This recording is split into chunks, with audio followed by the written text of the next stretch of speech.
Hey everyone, welcome back to the Curiosity Station! Today we're diving into something massive that's happening right now in 2026, hyperscale AI data centers. These aren't your average server rooms, they're gigantic AI factories built by companies like Microsoft, Google, Amazon, Meta, xAI, and OpenAI. These monster facilities power everything from ChatGPT to the latest AI models, and they're growing so fast they're basically reshaping the world. Whoa, hang on! This rocket's surfing the AI wave!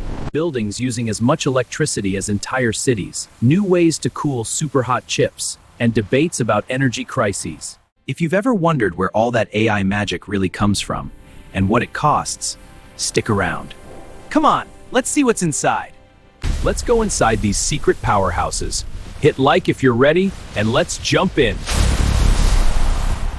First, what exactly is a hyperscale AI data center? Hyperscale means really, really big. These are massive facilities run by tech giants to handle cloud services and huge AI workloads. In 2026, they're not just storing data, they're training and running the most advanced AI models on millions of powerful GPUs, like NVIDIA's latest chips. The biggest ones now? Think xAI's Colossus in Memphis, OpenAI's Stargate project in Texas, Google's Columbus cluster, Meta's Prometheus in Ohio 1 gigawatt supercluster, and Microsoft's huge builds in places like Wisconsin. Some campuses are planned for 5 gigawatt or more. That's enough power for millions of homes. These aren't scattered. They're often built in clusters across rural areas or industrial zones because they need so much land, power, and cooling. In early 2026, the top players are pouring hundreds of billions into this. Amazon alone guiding toward $200 billion in CapEx. Microsoft over $100 billion, Google 185 billion. It's the biggest infrastructure sprint in tech history. In early 2026, the top players are pouring hundreds of billions into this. Amazon alone guiding toward $200 billion in CapEx.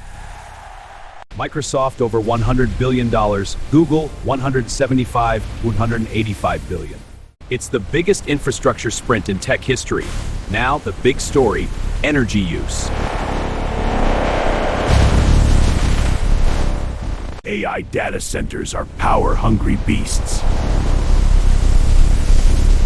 Global data center electricity consumption is already around 400 to 500 TWh per year, about 1.5 to 2% of the world's total electricity.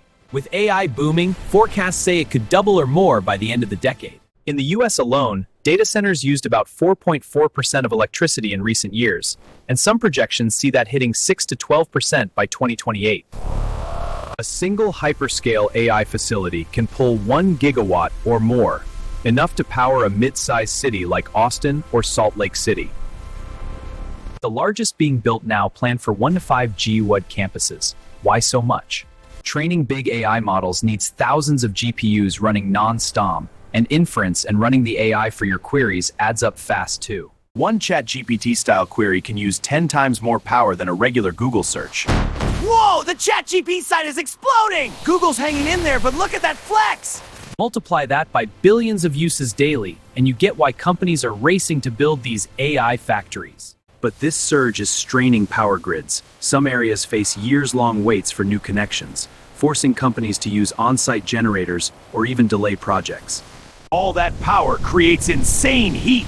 Modern AI chips pack so densely they run way hotter than old servers. Air conditioning alone can't handle it anymore. Cooling can eat up 30 to 40% of a data center's total electricity. The shift in 2026? Liquid cooling is taking over. We're seeing direct-to-chip liquid systems, rear-door heat exchangers, and even immersion cooling where servers dip in special fluids. Efficient hyperscale spots keep cooling to just 7% of total power, but older ones hit 30% plus. New builds are designed for hybrid air-liquid setups from day one. This isn't just tech, it's a breakthrough because without better cooling, you can't scale AI. Yes! The cooling breakthrough smashes barriers for infinite scale! Companies are also using AI itself to optimize cooling. Smart systems predict heat and adjust flows in real time for massive savings. Where does all this power come from? It's a mix, and it's controversial. We provide the most power, but what's cleaner? Right now, over half of data center electricity globally still comes from fossil fuels like natural gas, while renewables, solar, wind, hydro, cover about a quarter to a third. Nuclear and emerging options are growing fast. Big tech wants green creds. Many aim for 100% renewable matching, but the grid can't always deliver fast enough. So, we're seeing on-site power, natural gas turbines as a bridge, battery storage for peaks, and even small modular reactors in talks. Some hyperscalers co-invest in grid upgrades or renewables to secure supply. The tension? AI growth versus climate goals. If we don't solve this, energy costs rise for everyone, and grids get stressed.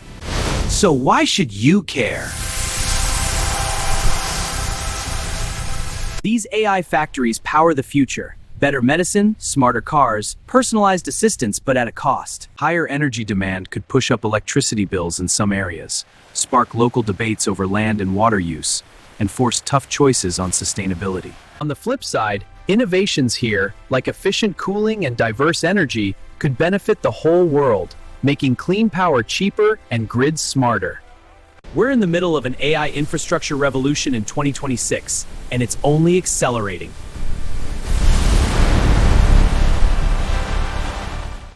That's the wild world of hyperscale AI data centers powering 2026. Mind-blowing, right? If you enjoyed this deep dive, smash that like button, subscribe for more tech breakdowns, and drop a comment. Do you think AI's energy hunger is worth it, or should we slow down? Thanks for watching. See you in the next one. Stay curious.